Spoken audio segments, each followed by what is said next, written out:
1970년 영국 동런던 출신이 사진사였던 앤서니 개빈이 런던 웨스트민스터 메릴본 고역에 있는 베이커 거리에 위치한 로이즈 은행을 털 계획을 짭니다. 계획에는 아서 코난 도일이 홈즈 소설 중 하나인 빨간머리 연맹을 참고했는데, 이 내용을 잠깐 설명해보자면, 은행 바로 옆에 있던 전당포 가게의 주인을 빨간머리 연맹이라는 단체를 만들어 가게 밖으로 꿰어낸 뒤 전당포 지하부터 은행 금고까지 터널을 뚫어 금괴를 훔치려는 내용이 있어요. 당연히 결말이야 몽땅 잡히는 걸로 끝나지만, 이 소설이 꽤나 인상 깊었던 모양인지 앤서니 개빈 역시 땅굴을 파서 은행을 털 생각을 합니다. 물론 소설의 결말까지 재현하고 싶진 않았기에 약간의 기출 변형도 준비했어요. 그리고 이를 함께할 친구들도 모집했죠. 뭐? 소설에 나온 것처럼 땅굴을 파자고? 존나 또라이 같은 생각이네.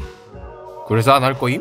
아니, 당장 하자. 이들 중 정가 기록이 없던 일행이 은행 내부 정찰을 맡았습니다. 그는 은행에 500파운드짜리 계좌를 개설하고는 2달 뒤에 안전금고를 임대했어요. 그리고 몇 달에 걸쳐 금고방을 13번 방문했죠. 당시 은행에선 개인 금고를 방문한 고객의 프라이버시를 위해 직원이 금고방에 따라가지 않는 게 관행이었어요. 덕분에 터커는 아무런 방해 없이 가져온 우산과 자신이 팔을 사용하여 방을 측정하고 지도를 그렸습니다. 한편 또 다른 동료인 벤자민 울프는 은행 옆 가게는 여관이라서 못 샀고요. 그 옆에 가게였던 가죽 제품 판매점 르삭을 1만 파운드에 삽니다. 소설과는 달리 아예 가게를 사서 땅굴을 팔 생각이었죠. 이외에도 관련 장비 입수역, 폭발물 전문가, 도난경보 전문가, 망보기역, 그 외 뭘 했는지 모르겠는 2명 등이 이 계획에 참여했습니다. 때마침 이들에게 아주 최적의 타이밍도 찾아와요. 1971년 8월 은행 인근이 도로공사 때문에 은행 지하 금고방 바닥에 설치된 진동감지 경보기가 자꾸 경보를 울려서 아예 꺼둔 겁니다. 이 정보를 입수한 이들은 바로 금요일 밤부터 땅굴을 파기 시작했죠. 도둑들은 들키지 않기 위해 오직 금요일 밤부터 일요일까지만 작업했어요. 서로의 의사소통도 큰 소리를 내지 않기 위해 무전기를 사용했고요. 결국 9월 10일 은행과 가게를 잇는 길이 12m짜리 땅굴이 완성됩니다. 참고로 이거 파느라 앤서니 개빈이 몸무게가 12kg 빠졌다고 합니다. 마침 이날이 금요일 밤이었기에 곧바로 바닥을 뚫기 위한 시도를 여러 번 했는데 다 실패해서 결국 폭발물을 사용하기로 하고 바닥을 젤리나이트로 포장하죠. 이들은 정말 치밀했는데 혹시라도 생길 폭발 소리의 변수마저 없애기 위해 다음날 교통량이 많은 때에 이걸 터뜨렸어요.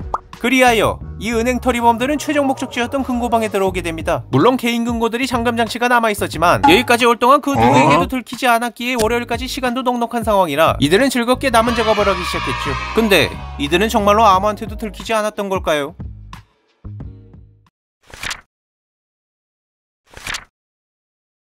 9월 11일 토요일 오후 11시경 은행에서 약 800m 정도 떨어진 아파트에 살고 있던 아마추어 라디오 여가 로버트 로렌즈는 그날도 어김없이 라디오를 만지작거리다 실수로 한 무전을 잡게 됩니다. 근데 그 무전의 내용이 뭔가 일어나고 있음. 처음엔 동네 담배가게가 털리고 있다고 생각한 롤랜드는 오후 11시 30분에 지역경찰에 전화를 합니다. 허나 경찰은 이를 장난전화라고 생각하여 롤랜드에게 수상한 점이 있으면 대화를 녹음하라고만 하곤 끊어버립니다. 물론 롤랜드는 이 같은 경찰 새끼들! 허나 굉장히 좋은 생각이군. 그대로 녹음을 시작합니다. 그래, 잘 들어. 지금부터 1시까지 약 1시간 정도만 작업한 뒤에 통신 종료하고 잠 좀 자도록 하자고. 그리고 아침 6시에 다시 통신하자. 그냥 오늘 밤에 계속하고 끝내버리지 그래. 이봐, 지금 여긴 우리가 자른 것 때문에 연기로 가득 차 있다고. 그러다 보안 요원이 냄새라도 맡으면 우리 모두가 끝이야. 아무것도 못 얻는다고. 하지만 이렇게 하면 혹시라도 보안팀에게 걸려도 우린 뭔가를 얻긴 한다고. 전 그렇게 생각지 않습니다. 그렇게 서로 대판 싸우는 걸 녹음하고는 새벽 2시에 다시 전화를 합니다. 물론 이번에는 지역경찰이 아닌 경찰 본부격인 스코틀랜드 야드로 직접 전화를 하죠. 역시나 서비스는 본사 시경이 좋다고 본부에선 무전을 듣기 위해 플라잉 스쿼드 대원들을 급히 파견했고, 무전을 확인한 대원들은 경찰들을 동원해 반경 8마일 내에 있는 750개의 은행들을 조사하기 시작합니다. 경찰들은 12일 오후 3시 30분에 베이커 거리 로이즈 은행을 방문했지만 땅굴 침입은 생각조차 하지 못했기에 금고방이 굳게 잠겨있는 것만을 확인하곤 그대로 돌아갑니다. 결국 그 다음날인 월요일 아침에 은행 직원들이 금고방을 열었을 때가 돼서야 그 흔적이 발견되었죠.